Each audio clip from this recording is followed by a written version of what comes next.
Stai tinti, cara mamma e caro papà, ho una roba brutta, ho un pensiero nella testa che è tanto che penso sta roba qua. Cosa avete pensato? È una roba, faccio fatica a dirlo però.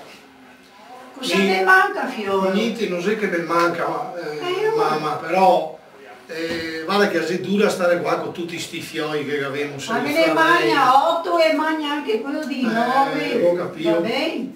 Una scuola di farina che si fa tutti fare la vita. Ma è tanto dura anche per altri.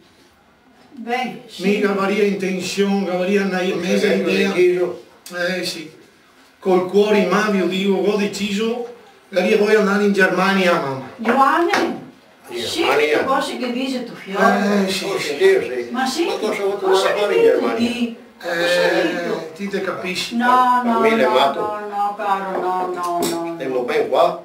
Tutti uniti, caro. E la riunione fa la forza. Un domani se trovo lavoro, questa è la voglia mia di trovare un lavoro per un domani, e se mi trovo bene e se giappo qualcosa, vi mando a casa qualcosa anche per altri, che un domani aiuti anche a me fratelli. Figlio, te vedo tanto stante, figlio, te vedo...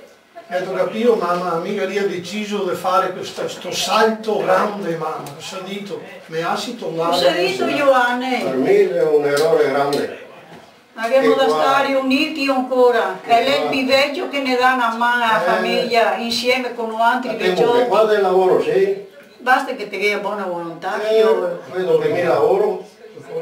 Sì, ma il lavoro là si ciaba un franchetto, qua vinci i sacrifici anche per altri, sfamare tutti sti fratelli, ma... Dai, che aspetto un segno andiamo avanti. Abbiamo sempre mangiato tutti. No, perché proprio te vai così da istante. Ti sei giovane ancora, c'è tanti pericoli, non ti sei un uomo sviluppato per capire tante robe, per essere per il mondo. E il cuore,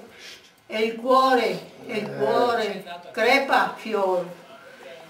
Devi spiacere per la mamma. Lo sapevo. Una notizia Dai, tanto porta bella. pazienza, che vuol dire, Io sapevo dando che... più avanti se vedrà qualcosa di meglio.